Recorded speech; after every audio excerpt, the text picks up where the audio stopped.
Last week, I said Tank fighting Devin Haney.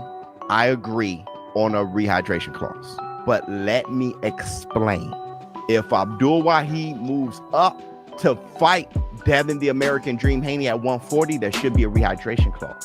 I'm just talking about right now, moving up from 135 to 140 if you were to take on Devin Haney next, rehydration clause. But what I've been saying consistently is Abdul Wahid should move up to 140, get a fight in, and campaign so he can get used to 140. Once that happens, then no, you're fighting at 140. Let him get a fight or two at 140. And then if he takes on Devin Haney at that point, no rehydration clause. Now, I promise you guys, I do not subscribe to this man. I do not go on his page.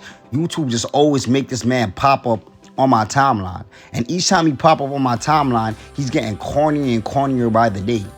So now Showbiz is an advocate on rehydration clause now. Now the death of boxing, rehydration clause, something that you guys been calling out, right? Calling Canelo Alvarez out for, right? And called Gervonta Tank Davis out for when he did it against Ryan Garcia. Now, Showbiz that's been talking about rehydration clause and saying that's the only way Tank will fight you, right? In this clause. Now he's advocating for rehydration clause. Now he wants Tank to put a rehydration clause on Devin Haney, right? Because you know why? Tank said he was gonna slap the shit out of him when he see him. So now that the fans is on his ass and Tank is on his ass, now he's scared. Now he's scared. Now he's digressing. Now he's scared. Now he's retracting his statements because what you saying doesn't make any sense. Tank should get acclimated to 140. Tank already fought at 140. He fought at 140. He fought Mario Barrios at 140. Devin Haney had one fight at 140 with Regas Progress. What are you talking about? What are you talking about? He doesn't make any sense. He don't know what he be talking about. But y'all watch him. Y'all watch this man said that rehydration clause is okay in the sport of boxing. Let me tell y'all something, bro.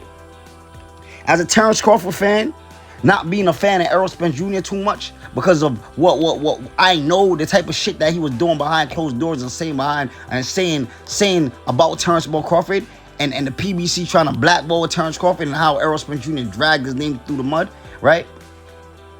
I can be honest. The reason why Errol Spence Jr. did not knock Mikey Garcia out was because he had a rehydration clause on him.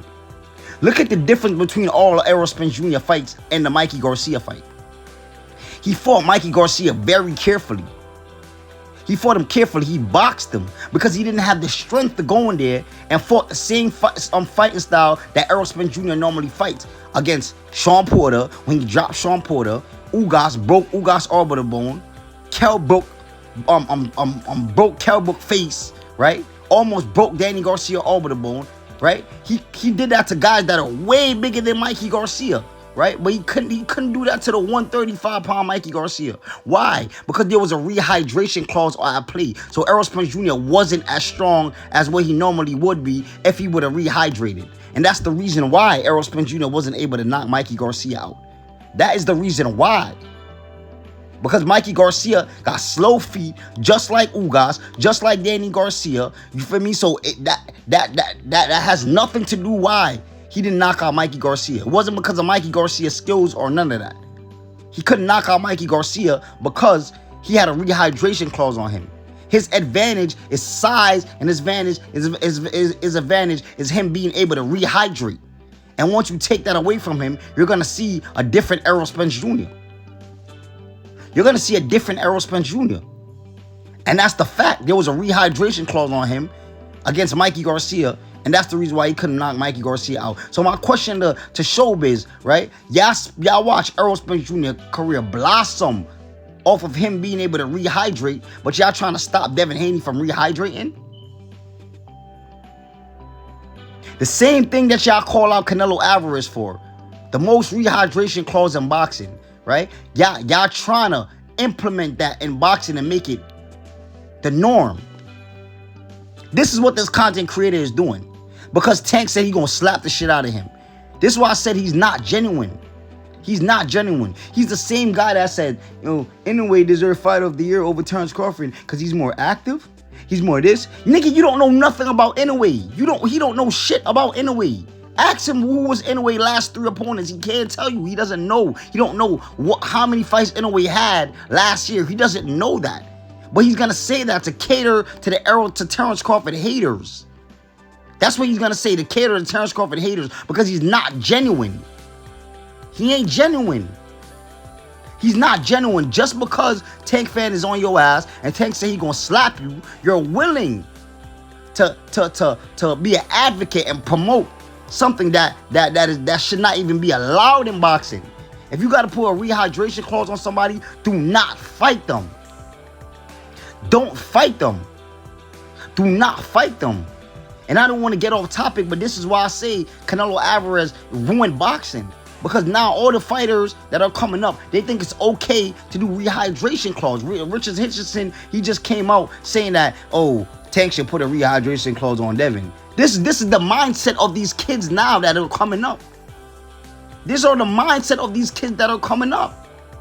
Just like these kids are being told by Mayweather that it's okay to not fight guys. It's all about the big fights.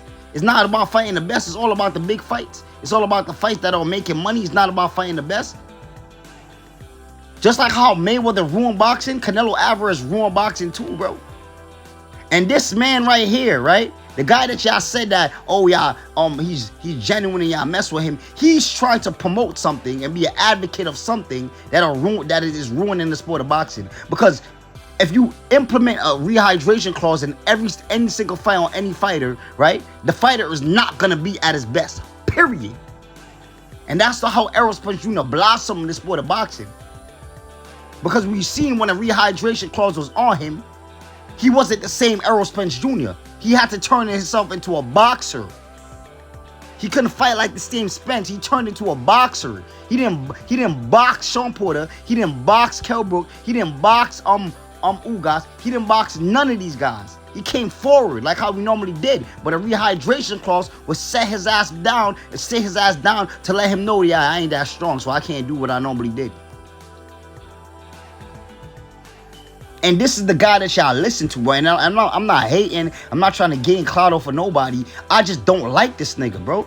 I don't like him, bro, because he's not genuine.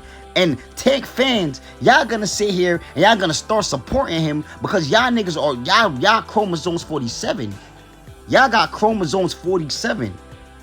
Or y'all would support anybody that nut rod Tank. Even though it's not genuine, even though he started supporting Tank because Tank said he gonna slap the shit out of him. That's when he started saying, Tank, rehydration clause. He was not saying that shit before, bro. He was not saying that shit before. So if y'all gonna let this nigga use y'all, right, for views and for likes, go ahead, bro. Go ahead. But this is why I say boxing fans are one of the dumbest fan base, bro. And I'm that's just how I feel, bro. And I'm out.